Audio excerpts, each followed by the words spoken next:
Avez-vous déjà réfléchi à pourquoi, après avoir obtenu tout ce que vous pourriez jamais désirer, un vide obsédant persiste encore en vous? L'essence même de la vie existe-t-elle vraiment? Ou n'est-elle qu'un mirage que nous créons pour atténuer la brûlure de notre néant? Et la question la plus glaçante de toutes. Si chaque chemin mène à l'étreinte froide de la mort, quel est le sens même de l'existence? Léon Tolstoï, un géant de la littérature, a lutté contre ce tourment avec une telle intensité qu'il a bien failli s'y perdre entièrement. Malgré sa renommée, sa richesse et une famille dévouée, il se retrouvait face à un gouffre béant d'angoisse existentielle qu'aucun honneur ne pouvait combler. Il écrivait « Ma vie s'était arrêtée. Je pouvais respirer, marcher, manger, dormir, mais il n'y avait de vie en moi. » Cette prise de conscience n'était pas une crise passagère. C'était une douleur persistante qui l'accueillait chaque aube, le laissant dépourvu de but. Ses lauriers n'apportaient aucun réconfort. La philosophie n'offrait aucune réponse, et la science ne faisait qu'amplifier son insignifiance. Il décrivait être au bord du désespoir total. Pourtant, au cœur de cette obscurité, Tolstoï a découvert une vérité inattendue. Si d'une simplicité trompeuse qu'elle l'a bouleversé jusqu'au plus profond de lui-même. Elle ne se trouvait ni dans les livres, ni dans les discours élevés des savants, mais chez le professeur le plus improbable. Cette révélation transforma son existence, et elle pourrait tout aussi bien changer la vôtre. Entrons sans bruit dans l'univers des pensées de Tolstoï, où un homme qui semblait autrefois tout posséder s'est soudain retrouvé face à un profond sentiment de néant. Et pourtant, au cœur de ce vide, a découvert une fragile étincelle lui donnant une raison de continuer. Léon Tolstoï paraissait avoir tout ce que le monde admire, une immense célébrité, une richesse considérable, une famille dévouée, et un héritage littéraire intemporel, avec des chefs-d'œuvre tels que Dieu à guerre, Épée, Anna Karénine. Il était célébré par les intellectuels, ses récits dévorés avec passion, son nom gravé à jamais dans les chroniques de l'histoire. Mais à l'apogée de son triomphe s'installa en lui une tristesse écrasante, un vide qu'aucun applaudissement ni admiration ne pouvait combler. Le succès qu'il avait obtenu n'apporta aucune consolation. Au contraire, il accentua sa solitude. Chaque matin, il se réveillait avec un poids lourd sur la poitrine, hanté par la pensée implacable que si tout finit avec la mort, alors pourquoi aucune de ses réalisations ne lui procurait de vraie joie? Il comparait son existence à celle d'un errant perdu dans une forêt sombre et infinie, fuyant un prédateur silencieux et terrifiant. Ce prédateur était la mort, toujours présente, toujours patiente. Mais ce qui le glaçait encore davantage était la prise de conscience que chaque tentative d'évasion ne faisait que retarder l'inévitable, sans jamais l'effacer. Pour beaucoup, succès et sens sont liés. La société nous convainc que la grandeur, la reconnaissance et l'héritage sont les voies vers un but. Mais l'histoire de Tolstoï dévoile discrètement le vide qui se cache sous ses rêves. Une douleur qui persiste malgré tous les applaudissements du monde. Mais que se passe-t-il lorsque vous arrivez enfin et que vous constatez que ce vide intérieur ne s'est pas estompé? En fait, il s'est alourdi. C'était la vérité la plus douloureuse de Tolstoï. Il avait suivi le chemin que tout le monde disait être le bon, pour se retrouver face à un silence immense et inflexible à la fin. Rien ne semblait jamais suffisant. Le bonheur qu'il poursuivait était toujours juste hors de portée. Un nouveau livre, un autre projet, encore une réalisation. Mais lorsqu'il atteignit ces choses, la joie s'échappait comme de l'eau entre des mains tremblantes, laissant à sa place un vide profond. Cette prise de conscience l'a anéanti, non seulement parce que le sens lui échappait, mais parce qu'il voyait que ce vide était répandu, dissimulé sous la surface de ceux qui semblaient tout avoir. Autour de lui, beaucoup d'amis intellectuels et artistes se noyaient silencieusement dans ce même gouffre, leur succès masquant un effondrement profond en eux. C'était une souffrance silencieuse, déguisée par l'accomplissement. Tolstoï se demandait si la vie avait toujours été aussi sombre, ou s'il n'émergeait que maintenant à cette réalité cruelle. Cette incertitude l'entraînait dans une spirale implacable de pensée. L'écriture perdait son sens, les plaisirs s'estompaient, et même sa famille, la seule chose qu'il chérissait, ne pouvait apaiser la douleur intérieure. Le temps s'échappait, emportant avec lui la certitude qu'il vivait vraiment, et si tout ce qu'il poursuivait n'était qu'une fragile illusion. Et si tout ce qu'il avait minutieusement construit n'était rien d'autre qu'une illusion. Un sentiment croissant de désespoir l'enveloppa, alors qu'il saisissait l'effroyable inévitabilité. La mort l'attendait, tout comme elle le ferait pour tout le monde. Non seulement sa propre existence périrait, mais aussi son héritage, ses écrits, son influence, tout finirait par se réduire en poussière. Si même les empires les plus puissants avaient rencontré leur fin dans le vide, quelle signification pouvait rester pour la vie éphémère d'un homme solitaire? Le succès, jadis un phare éclatant, semblait désormais être une trahison cruelle. Le monde lui avait promis l'accomplissement s'il atteignait ce summum. Et pourtant, tout ce qu'il trouva fut un écho creux, une expansion du vide qui rongeait son âme même. Et la révélation la plus sombre de toutes, avoir entrevu cette vérité déchirante, il n'y avait plus de chemin de retour. Il avait déverrouillé une porte qui scellait pour toujours son destin. Les ombres du doute s'enroulaient autour de lui comme des serpents. Si tout ce qu'il cherchait n'était qu'un décor élaboré, où pourrait-il découvrir un vrai sens? Était-ce dans la philosophie, la science, la religion? Ou le seul chemin était-il celui de l'acceptation résignée de l'absurde cru de la vie? Dépourvu de réponse, Tolstoï se lança dans une nouvelle odyssée, sans se douter que cette quête le plongerait dans un vide encore plus sombre avant qu'il puisse entrevoir même l'ombre d'un espoir. Le vide en lui était une bête qu'il ne pouvait pas faire taire. Il désirait des réponses, quelque chose pour justifier logiquement pourquoi la vie méritait d'être vécue, pourquoi il devait endurer même lorsque la fin se profilait toujours plus près. Dans sa quête de réponses, il emprunta le chemin qu'un penseur profond aurait suivi. Il s'immergea dans la philosophie. Tolstoï était convaincu que les plus grands esprits de l'histoire devaient avoir rencontré le même tourment, et qu'au sein des œuvres philosophiques estimées, une lueur de résolution l'attendait. Ainsi, il se lança dans son voyage. Il lut les mots de Platon, d'Aristote, des existentialistes, des sceptiques et des rationalistes. Il cherchait à comprendre dans la science, l'éthique, la morale et la logique. Pourtant, à sa grande désillusion, plus il plongeait dans ces textes, plus il ressentait du désespoir. La philosophie, plutôt que de lui apporter du réconfort, n'a fait qu'intensifier son tourment. Le pessimisme implacable de Schopenhauer confirma ses sombres soupçons. La vie était un cycle interminable de souffrances dépourvues de sens ultime. L'exploration de la raison pure, par contre, révéla que l'essence de la vie ne pouvait jamais être affirmée rationnellement. Nietzsche rejeta toute notion de but prédéterminé, considérant la recherche de sens comme une simple fabrication humaine. Rien de tout cela ne l'a rapproché d'une solution. Au contraire, cela renforça l'idée sombre que l'existence était arbitraire, juste un pion futile dans un vaste jeu cosmique. Les dures vérités de la science étaient encore plus impitoyables. Alors que Tolstoï s'aventurait dans les territoires de la biologie et de la physique, il se heurta à un univers indifférent au désir humain, régi par des lois froides et insensibles. La vie se révéla n'être rien de plus qu'un assemblage de réactions chimiques et de hasards biologiques. Un accident cosmique dépourvu de sens et de finalité. La mort surgit non pas comme un passage vers une autre existence, mais comme une cessation brutale et irréversible. Cette vérité crue plongea Tolstoï dans une caverne de désespoir si profonde qu'elle le dévora entièrement. Lorsque la raison, la science et la philosophie échouèrent toutes à éclairer le but de la vie, il se retrouva à la dérive dans un vide, un naufragé solitaire entouré de réponses sombres, ne proposant aucun refuge. Son tourment s'insinua au-delà de la pensée, pénétrant la chair. Des nuits blanches, un appétit vacillant et l'isolement de ceux qu'il aimait devinrent sa prison. Dans le silence mortel et suffocant de la nuit, la terreur le saisit. Cette annihilation absolue l'attendait, effaçant son nom, son héritage, dispersant ses souvenirs comme poussière emportée par le vent. Toutes les ombres murmuraient leur question la plus cruelle.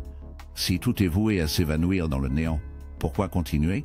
Les ténèbres se rapprochaient, étouffantes et inévitables. Parfois, l'abîme l'appelait depuis le bord, l'envie de se livrer à l'oubli grandissant d'une force impossible à maîtriser. Tolstoï confessa dans Yeba Confession Yule les mesures désespérées qu'il prit, dissimulant corde, évitant les armes. De peur que l'emprise de la mort ne paraisse trop proche, une échappatoire trop tentante pour être résistée. Ce n'étaient pas de simples effets de théâtre. C'était une conclusion à laquelle il était malheureusement arrivé. Si la vie n'avait aucun sens, et que rien de ce qu'il entreprenait ne possédait une réelle valeur, alors persister à exister lui semblait être un fardeau vide de sens. Pourtant, une force inexplicable en lui résistait. Au milieu de son désespoir écrasant, il peinait à accepter complètement l'idée que le sens de la vie ne fût qu'une illusion. Une lueur d'intuition persistait, empêchant son abandon. Qu'était-ce? Un instinct primal de survie? Une peur injustifiée de la mort? Ou était-il possible que la vie puisse encore avoir un sens, même au-delà de sa compréhension actuelle? Tolstoï était dépourvu de réponse, mais le simple fait de douter, l'incapacité à accepter la mort comme conclusion ultime, laissait entendre que sa quête était loin d'être terminée. Il décida alors de regarder au-delà des limites de la philosophie, de la science et du raisonnement intellectuel. Si les penseurs les plus vénérés n'avaient pas apporté de clarté, peut-être que la clé résidait ailleurs. Peut-être, tout simplement, qu'il avait cherché dans des domaines complètement erronés. Ainsi, il commença à observer ceux qui n'avaient jamais médité sur Kant, Schopenhauer ou Nietzsche, ceux dépourvus de richesse, de renommée ou de reconnaissance, ceux qui ne se perdaient pas dans les profondeurs de la réflexion philosophique et qui pourtant dégageaient une tranquillité qu'il n'avait jamais connue. Tolstoï était au bord de la découverte de quelque chose qui pouvait bouleverser son existence à jamais. Pourtant, il se sentait prisonnier. Sa recherche dans la philosophie, la science et la logique n'avaient fait qu'approfondir son chagrin, le laissant en quête d'un réconfort dans un monde qui semblait dépourvu de réponse. Plus il s'attardait sur ses pensées, plus son désespoir s'enfonçait dans les ombres de son âme. C'était comme si l'existence elle-même murmurait une vérité sombre qu'il n'osait accepter si la mort est la fin qui engloutit tout. Alors, chaque effort, chaque joie, chaque instant perd de son sens. Cette idée effroyable commença à le ronger sans relâche. La lumière dans ses yeux s'éteignit. Rien ne pouvait apaiser ce vide qui le dévorait. L'écriture perdit son éclat, s'occuper de sa famille lui parut creux, et le simple fait de vivre se transforma en une mascarade cruelle et incessante, destinée à brouiller l'inévitable et aveuglant destin. Il griffonna d'une main tremblante Yala. La vie est une plaisanterie impitoyable, ne finissant que dans le silence éternel du néant. Joel, peu à peu, le désespoir s'insinua dans son esprit comme une ombre traquante. Il se détourna de la chaleur des liens humains, abandonnant les passions qui autrefois coloraient sa vie. Son esprit s'assombrit jusqu'à une conclusion unique et terrifiante, la séduction fatale de la mort par sa propre main. Tolstoï confessa sa peur au corps caché, évitant les armes, hanté par une question obsédante et empoisonné. Jéhovah, pourquoi ne pas mettre fin à ce tourment maintenant? You, à chaque battement de cœur, l'attraction se renforçait, un chant de sirène venu de l'abîme. Pourtant, malgré l'obscurité implacable qui le rongeait, quelque chose résistait obstinément à la chute dans le néant. Une force indéfinissable le retenait de faire ce dernier pas, irrémédiable. Il ne pouvait pas vraiment saisir ce que c'était, une lueur d'instinct, une peur cachée, ou une vérité douloureuse encore voilée pour lui. Cette légère hésitation était le fil tenu qui empêchait son effondrement total. Au fond de lui, si même une parcelle de lui résistait à la capitulation, peut-être que sa quête n'avait pas atteint sa fin. Les réponses des philosophes n'avaient offert aucun réconfort, et le suicide semblait vide et impossible. Se retrouvant sans chemin clair, il se sentait attiré vers un endroit inconnu à la recherche de sens. Tolstoï commença à observer ceux qui l'entouraient avec des yeux neufs. Il remarquait des gens, paysans, ouvriers, agriculteurs, qui vivaient sans la peur existentielle rongeante qui le hantait. Ils manquaient de richesse, de renommée ou de prestige intellectuel. Pourtant leur vie portait une paix silencieuse. Ils ne restaient pas éveillés la nuit à lutter avec un but. Ils enduraient simplement et acceptaient ce qui venait. Leur simplicité l'impressionnait profondément. Comment ces âmes humbles, avec si peu, pouvaient-elles sembler si contentes comparées à lui, un homme accablé par la gloire et l'influence, mais si vide à l'intérieur? Quelle connaissance possédait-il qui lui échappait? Sans comprendre pleinement, Tolstoï se tenait au bord d'une révélation, une vérité amère et douloureuse qui fracturerait sa compréhension précédente du sens de la vie, le laissant à la fois troublé et à jamais changé. Tolstoï a commencé à observer ceux qui n'avaient jamais rencontré Kant, qui n'avaient jamais lutté avec Schopenhauer et qui ne montraient aucun intérêt pour le raisonnement de Nietzsche. Les paysans, les modestes travailleurs, les artisans, des individus dont la vie, à première vue, semblait être remplie de difficultés, dépourvue des luxes ou des réalisations notables que l'on trouve parmi l'élite éduquée. Pourtant, contrairement aux intellectuels et aux nobles qu'il connaissait, ces individus ne semblaient pas être plongés dans le désespoir. Ils se levaient à l'aube, s'adonnaient à des tâches exigeantes en main-d'œuvre et confrontaient des défis quotidiens, tout en ne portant aucun fardeau d'angoisse existentielle. Ils ne cherchaient pas frénétiquement le sens de la vie, car ils semblaient déjà y résider. Cela intriguait profondément Tolstoï. Comment ces âmes, qui pourraient être censées lutter contre une profonde tristesse liée à l'existence, pouvaient-elles trouver un sentiment de tranquillité? Comment parvenaient-elles à avancer sans sombrer dans l'incertitude? La réponse, à la fois simple et profonde, est apparue. Elles ne réfléchissaient pas au sens de la vie, elles la vivaient. Tolstoï a réalisé que, tandis que lui et d'autres penseurs cherchaient une compréhension dans le discours intellectuel, ces gens ordinaires découvraient la signification dans leurs expériences quotidiennes, à travers un travail honnête, des liens familiaux, les rythmes familiaux, les rythmes naturels de la vie, et leur foi. Ils n'avaient pas besoin de théories élaborées pour valider leur existence. La simple vérité de leur être, leur participation à quelque chose de plus grand qu'eux-mêmes, suffisait. Pourtant, Combien cette paix devait sembler éphémère dans l'ombre d'un monde en lutte. Il commença à écouter les paysans, leur voix basse et hantée par les ombres de leur vie simple. Un motif émergea de leur récit. Pas les réponses philosophiques élevées qu'ils recherchaient, mais une certitude froide et persistante, une acceptation résignée de l'existence qui grignotait les bords de sa compréhension. Ils ne ressentaient pas le besoin de débattre du sens de la vie. Ils s'accrochaient simplement à une confiance inébranlable que celle-ci détenait un but obscur. Cette réalisation troubla profondément Tolstoï. Quand là, pour la première fois, une pensée saisissante s'insinua peut-être que sa quête désespérée de sens était vouée à l'échec parce qu'il la cherchait dans le mauvais domaine. Peut-être que le sens de la vie n'était pas une énigme à résoudre par la raison, mais une force primordiale, instinctive, à endurer, à ressentir jusque dans la moelle des os. Puis une vérité plus sombre apparut. Ces gens partageaient quelque chose que Tolstoï avait longtemps rejeté, la foi. Mais ce n'était pas une croyance théologique sereine ou une doctrine bien ordonnée. C'était une conviction étrange, vécue, une attache à un pouvoir vaste et inconnaissable, au-delà de la compréhension humaine. Ils ne questionnaient pas le sens de la vie parce qu'ils étaient entièrement engloutis par cette connexion ombragée, comme s'ils craignaient l'abîme de l'incertitude trop profondément pour l'affronter. Le propre tourment de Tolstoï provenait de sa froide exigence de preuves indiscutables, des preuves qui pourraient ne jamais être trouvées. Et si le sens de la vie n'était qu'un murmure spectral dans l'obscurité, quelque chose que la logique ne pouvait jamais saisir, seulement porter? Cette idée sombre commença à déformer sa vision du monde. Et pour la première fois depuis des années innombrables, une paix silencieuse et troublante s'empara de lui, comme le calme avant la tempête. Il ne possédait pas encore toutes les réponses, mais il commençait à comprendre que peut-être il n'en avait pas vraiment besoin.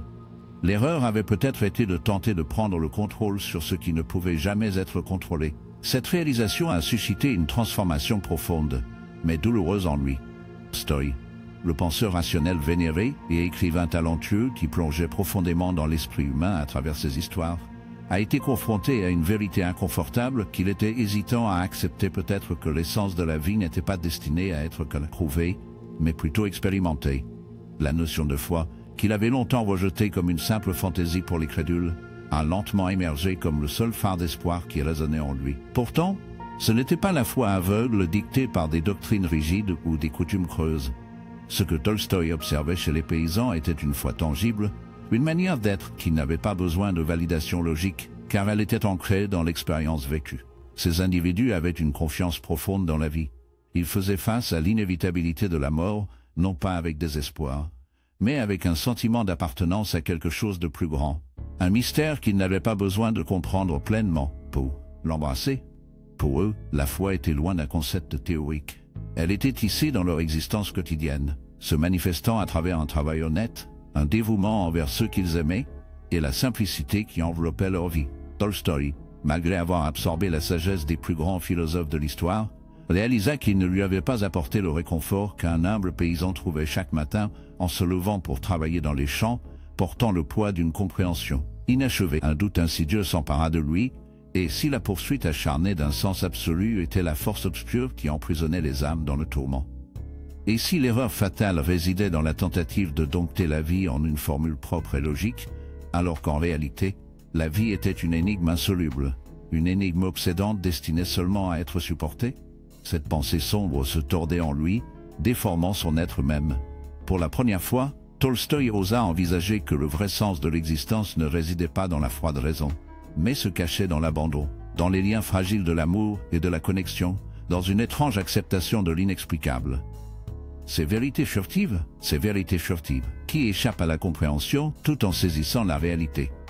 Il comprit que la joie apparente des autres ne naissait pas de réponse nette, mais d'une foi sombre et tremblante en la vie elle-même, un abandon au-delà de la séduction trompeuse de l'ego, au-delà de la prise vide de la vanité, au-delà du désir désespéré d'être rappelé. Dans Confession, Tolstoï avouait bas, je errais à la recherche d'une preuve alors que ce dont j'avais vraiment besoin, c'était de faire confiance. La réponse avait toujours été à portée de vue, mais je m'étais aveuglé. Dieu, cette révélation fut comme une libération sinistre. Il n'avait plus besoin de lutter contre le gouffre béant. Le besoin de justifier le but de la vie se dissipa, car, enfoui profondément, il le ressentait enfin, une présence insaisissable, ombrageuse. Il ne restait plus qu'à cesser de résister, et simplement vivre au milieu de l'inconnu rampante. Ainsi commença sa métamorphose finale, non dans une clarté soudaine, mais à travers un lent et rampant déchirement. Sa vie, autrefois ancrée dans les flammes vacillantes de la renommée, de la richesse et de la gloire intellectuelle, semblait désormais comme des échos fragiles s'évanouissant dans les ténèbres. Pourtant, aucune de ces quêtes ne lui apporta jamais la paix. Il en vint à comprendre que le véritable sens de la vie était bien plus simple: vivre sincèrement, aimer sans rien attendre en retour, et accepter l'existence sans exiger de raison ni de logique. Cette compréhension silencieuse transforma tout. Tolstoï ne désirait plus son statut noble, ses richesses ni l'admiration de l'élite sociale.